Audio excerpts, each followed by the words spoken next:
Metal Gear Solid 3. The game was released in 2004, and after 20 years, the company decided to make a new remake under the Delta banner, which symbolizes not changing anything in the core of the game. All that happened is just an update to the graphics to match the current generation. As usual, our review is divided into 3 parts. The story gets 4 points, gameplay 3, and graphics 3. Let's get started with our review. Why'd you defect? The events of Metal Gear Solid Delta take place in 1964, amidst the extreme tensions of the Cold War.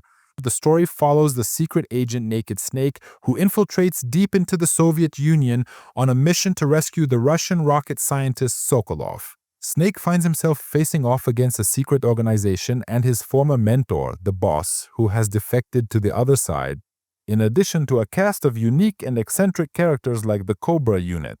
The remake stays incredibly faithful to the original story, preserving all the cinematic scenes, dialogues, and the complete voice acting from the 2004 version. This gives us a very important aspect, which is that the remake has succeeded in reviving the story and preserving the original narrative, and even to this day, it remains relevant to modern storytelling. Not to mention the unique blend of exaggerated, serious political drama and the absurd comedic cinematic moments that create an enjoyable mix for the story.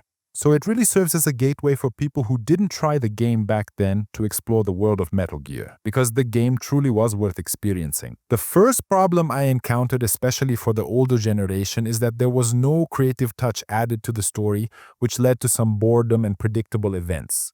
Especially since I had played the game before, so that was a negative point. Yeah, it's not a major negative, but it was still a downside. But the real flaw here was that the cinematic scenes and radio conversations were extremely long, to the point that they can feel boring nowadays. But that doesn't change the fact that the story is, of course, one of the greatest in gaming, especially in the Metal Gear series. So here I'm giving it a 3.5 out of 4. And that's not because the story is bad. No, it's because I think they could have come up with something better if they had focused a bit more on expanding the story. Prove your loyalty. Let's move on to the second part, which is the gameplay, and as expected, they've maintained the identity of the gameplay style. Metal Gear Solid 3, which is fundamentally based on stealth and survival. What originally made the game famous, like the camouflage system that lets you become a ghost in the jungle, and the survival system that forces you to hunt animals and treat injuries to stay alive. But the remake didn't stop there, as it introduced major improvements, most notably the new style control mode, which gives you a free over-the-shoulder camera, and the old legacy style system that replicates the original game experience to ensure longtime fans don't lose its charm, along with the return of some beloved modes like Snake vs. Monkey and Guy Savage. Not to mention the quick menus that let you change camouflage without opening the pause menu and the ability to walk while crouching. This made the game a bit faster, with smoother and more enjoyable gameplay than before. One of the minor drawbacks is the old AI. They didn't even try to improve it, which gave me a bit of a strange impression. I felt like the graphics didn't really match this kind of AI system. But what I concluded is that the company is afraid to change anything in the gameplay so they don't mess it up. And this is both a negative and a positive point at the same time. Another thing I found boring is that they didn't change the boss system, because I felt that some of the bosses are just the same old concept. You have to wait for your chance to attack so you can get an opportunity to kill him.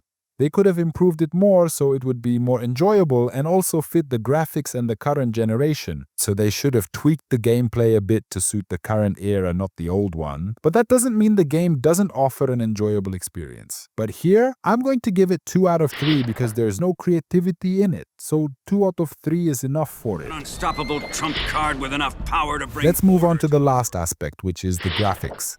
And this might be the only aspect that the company really worked on a lot and actually changed. Using the Unreal Engine 5 gave the company the space to create truly legendary graphics. The game took a graphics that immerse you in the game's atmosphere and earns a rating of 3.5 while preserving the classic heritage of the original wonderful graphics. Story, the fact that the final visuals aren't much different from a game made 20 years ago, yet with the same level of detail, is truly remarkable.